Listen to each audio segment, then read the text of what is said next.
I plan my week out, I do a lot of preparation. We're going to see about 6 customers. We know who we're going to see, why we're going to see them, and what we expect to get out of that. I can't predict what's going to happen. I know why I'm going and what I'd like to see done. This is my Wednesday schedule, today being Wednesday, and then behind that I have the documentation for each account and the subjects that we're going to talk about. And I have that same folder is already made up for Thursday and another one for Friday.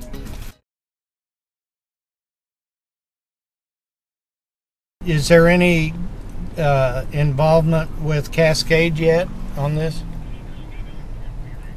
Okay. Okay. Okay, well, thanks for the update. I'll call the customer and give them the status. That was service dispatcher, and we had he was alerting me we've had 2 hydraulic motors on a brand new rotator at Columbus Container that have locked up and gone out. We're now waiting on our 3rd motor. He's getting Cascade involved, but the shipment didn't get out as promised, so now it's up to me to call this customer and tell him it will be tomorrow before we get his machine going. Guys are good at communicating with me. It just makes a world of difference, and you're going into a place and you know what's going on rather than them call you and tell you what's going on.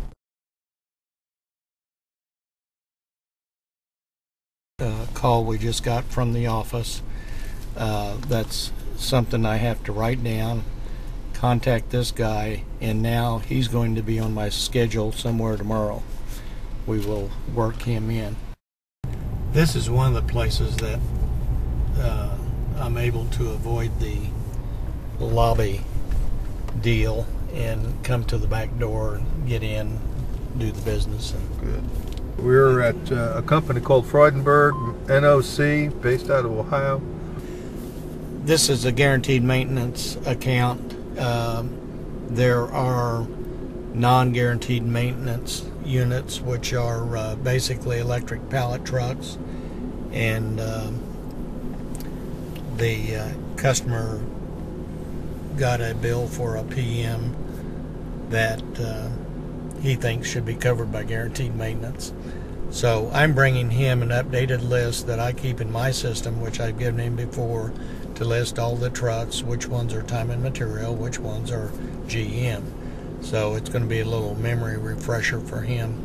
At the same time, I'm going to bring up the fact that we had 2 new reach trucks shipped in for them with a lot of options to be installed, and I wanted to find out, was he aware that this was going to happen, and try and chase down copies of GM agreements for these 2 new units.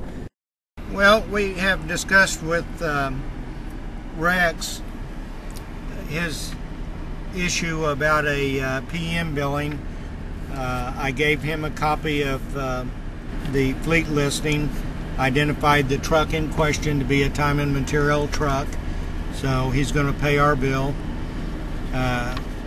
We had discussed 2 new units that he wasn't aware of that are getting options worked out in our shop for delivery. He and I both have a keen interest in getting any GM documents on these new units prior to delivery, as that has been a problem in the past. And then he brought up the fact that he did not know what the mass spec would be, but knew what he wanted. So now I need to call the sales coordinator, try and confirm that the trucks have been built with the mass that works in this plant, so that we don't have an issue at delivery time. As far as my schedule goes, looking to make notes on this visit so I can get back to them during the day, do any phone calls that I need to do, and pull out the next customer that we're going to visit. Okay, we're going to head into O'Neill Steel here and do a PR call. The next customer had a technician scheduled for training at TMHU. Customer has a fleet of 14 diesel units that they run. So I want to check in, see what they thought of the school, and find out if they're ready to pick another one to keep this guy trained and up to date. It's time to check emails, phone messages, and right before we leave here, I'm probably going to call ahead to the two different next stops just to make sure those folks are still available to be seen. Okay, so we're here at PK USA. We have a guy on site, and I have some parts that he needs that were at the shop I picked up this morning. Going to drop them off, and I have a quote in process to recondition their battery cleaning install and equipment, and the company wants me to find out a date that we could have a what we call a KPI meeting, key performance indicators, so that our sales manager can come in and meet with the upper management of this company and ask them how we're doing in parts, service, sales, things they'd like to see us do different, better, try and keep a pulse on it. So 3 objectives to meet: deliver the parts, follow up on my quote, and arrange a management type meeting. We're at Pilkington looking to visit with the safety manager. They had a request to me. They have one 5,000 pound pneumatic running outside but also comes inside. This truck does not have speed controls on it, so outside they let him run full bore, but when he gets inside it's a problem. So he wants some type of gadget that can tell when the truck's inside and cut the speed down, which can't be done, but I told him we could give him a gadget that will flash a light when he's inside and exceeds the inside speed limit. The purpose of this visit, having received a new Toyota last week, they're going to go over the Voice of the Customer program, which is something we generally do at the time the trucks get delivered, but sometimes everybody's in a hurry. They sign the documents, here's the truck, here's the PM, and they're done. But I try hard to get back with that Voice of the Customer thing, because it is important to let them know that, you know, Toyota's going to follow up and see how the salesman did, follow up and see how the truck's doing, follow up with a total product report, which I think is where we get our meetings that we're holding with customers now, with these KPIs, key performance indicators, because that's exactly what they say on the Voice of the Customer. I think what we've introduced him to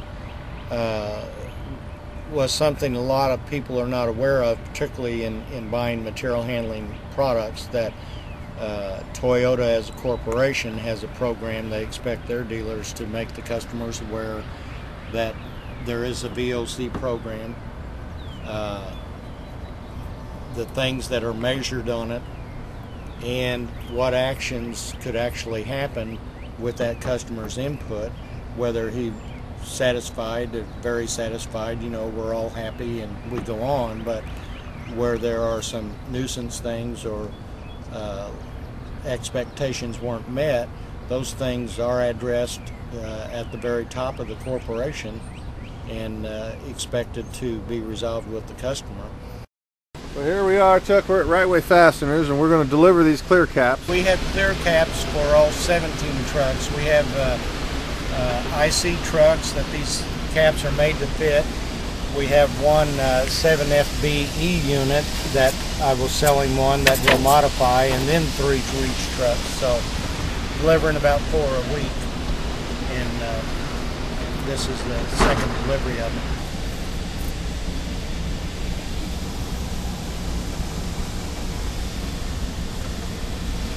29.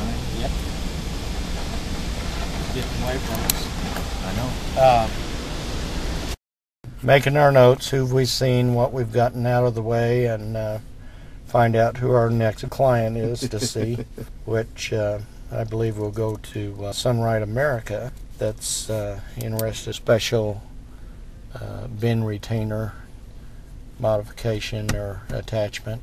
Getting ready to go to Impact Forge. Going to see our maintenance guy that's had some concern about 4 failed tilt cylinders in the weld area on the back of them. He's paid for 2 failures, and ProLift is coming to the party. Since we can't find something in the application to pin it on him, we're going to pick up the cost of 2. We're nearing the end of term on this GM agreement, and going to get this issue out of the way and start talking about new trucks.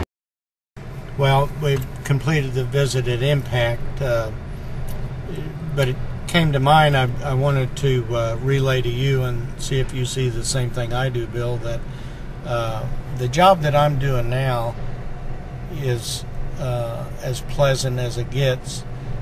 We're visiting people that have issues and questions about things ProLift has done, things about the trucks, but I'm enjoying it because the relationship that comes with representing the good product in a dealership that does most things well, not all, but most things, and customers see that, and when issues do come up, they're not adversarial meetings that we're trying to beat each other over the head or get out of something.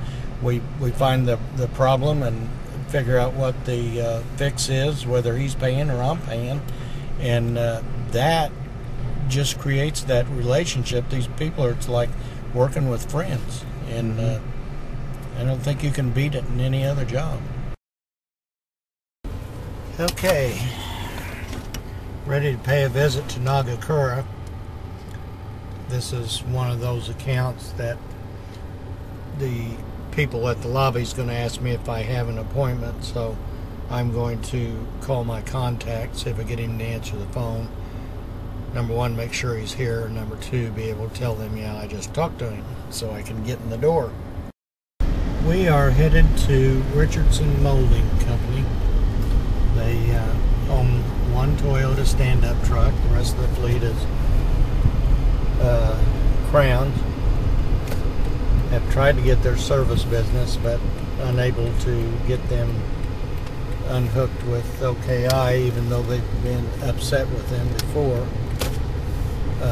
We think we have some battery discharge indicator problems, and the information that I've seen tells me that we may not be working with clean, healthy batteries.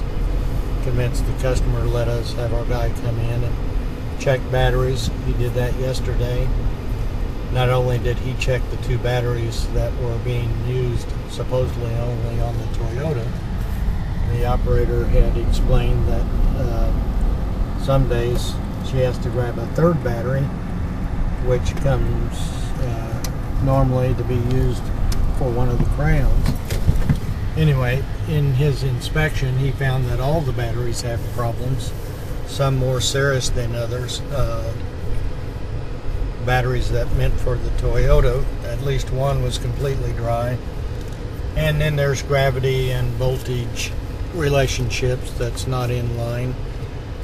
So hopefully I'm going to give the customer, because we're in the area, I have the info, a verbal explanation of what we found, and that we really can't pursue checking our BDIs until a commitment's made to correct the battery situation, which I'd like to use to get my foot in the door and highlight that the Crown dealer may be looking at the trucks, but the Crown dealer has never taken a look and reported to them what's going on with the batteries, which Crown may be having some problems with the trucks. So I think I can show a stronger case to use ProLift as a servicing dealer that understands all aspects of their fleet rather than their current OKI folks. Well, we're in deep trouble. Maintenance manager seems to want to ignore the independent facts on his whole fleet of batteries that are in trouble. Not only the ones used in the Toyota, but the ones in the Crown. So there's a large challenge here. Get them the information and understand that we're not picking on the Crown trucks nor supporting the Toyota. Just here's your batteries condition, plain and simple. Do something about it or don't do something about it, but at least we now know what we have to do to be able to troubleshoot our battery discharge indicator and repair it or give it a clean bill of health. Not going to let this battery issue rest, because it does reflect on the quality of the dealer doing the PM service, but that's going to be an uphill climb.